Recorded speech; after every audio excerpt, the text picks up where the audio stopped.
దానిలో భాగంగా ఏంటంటే ప్రతి సంక్షేమ పథకము లబ్ధిదారులకి అందుతుందా లేదా, ఒకళ్ళు అందకపోతే మనకి ఎక్కడ లోటుపాట్లు ఉన్నాయి, అది మీ దగ్గర నుంచి తెలుసుకోవడానికి మేము వచ్చామమ్మా. నేను ఒక్కొక్క పథకం గురించి అడుగుతాను, ఒక్కొక్క పథకం గురించి వివరిస్తాను. దాని తర్వాత మీకు ఎవరికి ఏదైనా ప్రాబ్లం ఉంటే అవి చెప్పండి, వాటిని మేము లిస్ట్ అవుట్ చేసుకుని ఎక్కడ ప్రాబ్లం అవుతుంది ఏంటనేది చూసి దానికి ఏ విధంగా చేస్తే మీకు అది లబ్ధి చేకూరుతుందో నేను అది చూస్తాను, సరేనా? సో దాంట్లో ముఖ్యంగా మనకేంటంటే ఇప్పుడు కేంద్ర ప్రభుత్వం చూసుకుంటే కనుక మనకు పిఎం ఉజ్వల యోజన అనే పథకం ఉంది. దాని తర్వాత ఈ గ్యాస్ కనెక్షన్స్ గురించి మన స్టేట్ గురించి మాట్లాడదాం. ముందు దాంట్లో తల్లికి వందనము ఎంతమంది పడుతుంది?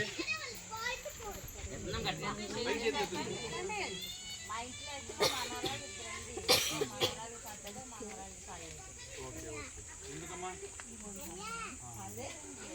అది ఒకసారి మళ్ళీ మీరు డిస్టిలేషన్ దగ్గరకు వచ్చి చూపించండి, సరే? నాకు ఈ సంవత్సరం పడాలమ్మా. తల్లికి వందనం అందరికి వస్తున్నాయి కదా, ఎలిజిబుల్ వాళ్ళకి వస్తున్నాయి కదా. మీకు ప్రాబ్లం ఉంటే సచివాలయం వచ్చి అప్లై చేయండి.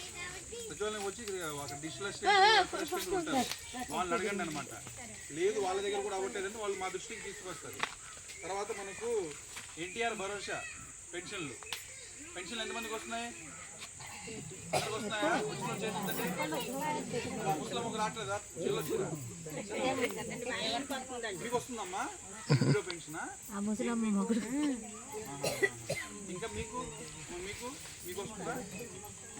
ఇంటింటికి తీసుకొచ్చి ఇస్తున్నారా? మీ ఇంటికి తీసుకొచ్చి ఇస్తున్నారు కదా.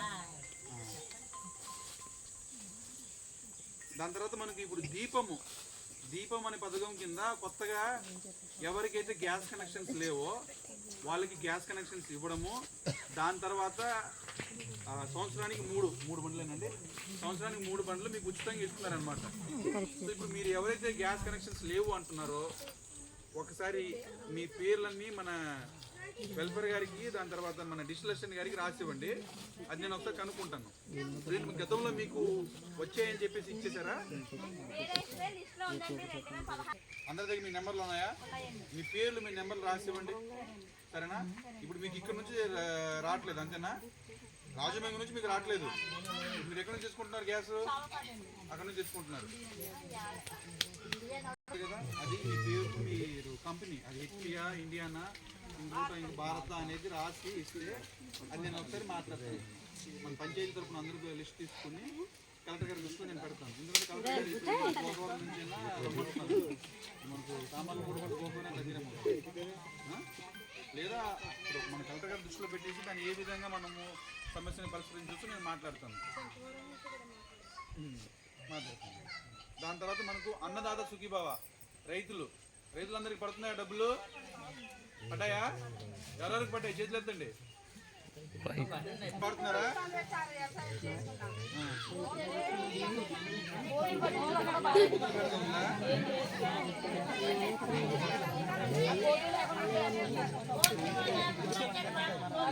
భారత్ లో పిఎం ఆయుష్మాన్ భారత్ అని చెప్పేసి దాంట్లో మీకు ఎటువంటి హెల్త్ ప్రాబ్లమ్స్ ఉన్నాయి,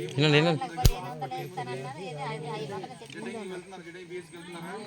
మందులన్నీ దొరుకుతున్నాయా మీకు? మీ గ్రామంలో మనకేంటి సబ్ సెంటర్ ఉందమ్మా? ఏముంది? హెల్త్ అండ్ వెల్నెస్ సెంటర్ ఉందా మీకు? వీళ్ళు ఎమ్మెల్యే వాళ్ళు అందుబాటులో ఉంటున్నారా? మీకు ఏదైనా జ్వరాలు వచ్చినా ఏమొచ్చినా టాబ్లెట్లు ఇస్తున్నారా? సో దాన్ని మీరందరూ సద్వినియోగం చేసుకోండి. అబా కార్డులని అందరూ చేయించుకున్నారా? చేయించారా మా అబా కార్డులో? వాళ్ళ పేరు చెప్పండి. తమ్ములు అంటే బోల్డ్ తమ్ములు ఉంటాయి కదా. ఫలానా మీకు మీ ఆరోగ్యానికి సంబంధించిన మీకు ఒక కార్డు, ప్రతి కుటుంబానికి మీ ఆరోగ్యానికి సంబంధించి మీకు ఒక కార్డు రెడీ చేస్తున్నారు. అబా కార్డు అంటారు. అబా కార్డు మీకు ఉంటే కనుక రేపు పొద్దున్న మీకు ఏదైనా అయితే ఈ ప్రభుత్వ ప్రైవేట్ హాస్పిటల్లో మనకు మన రోగాలకి డబ్బులు వచ్చే అవకాశం ఉంది. అవకాశం ఉంది. మన ఎమ్మెల్యే గారు వచ్చినప్పుడు అసలు వినండమ్మా, మీరు మాట్లాడుకోవడం కాదు. ఎమ్మెల్యే గారు వచ్చినప్పుడు వాళ్ళు చెప్పినప్పుడు దేని గురించి వస్తున్నారు ఏంటని మీరు కూడా తెలుసుకోవాలి. ఏదో తంబేసామంటే వేసడం కాదు, దేని గురించి వచ్చారండి ఎన్నోసారి అడగండి. ఈ కార్డు చేసుకోవడం వల్ల మాకేం లబ్ధి పొందుతుంది, మాకేం వస్తుంది, దానివల్ల ఉపయోగం ఏంటని కూడా మీరు తెలుసుకోవాలి, సరేనా? ప్రతి ఒక్కరికి మన హెల్త్ తరఫున మీకు ఆధార్ కార్డ్స్ చేస్తున్నారు, అవన్నీ చేయించుకోండి. ఒకరు ఎవరైనా చేసుకోవడం మిస్ అయితే ఇప్పుడు అవకాశం ఉందమ్మా, చేసుకోవడానికి అవకాశం ఉంది కదా, చేయించుకోండి సరేనా.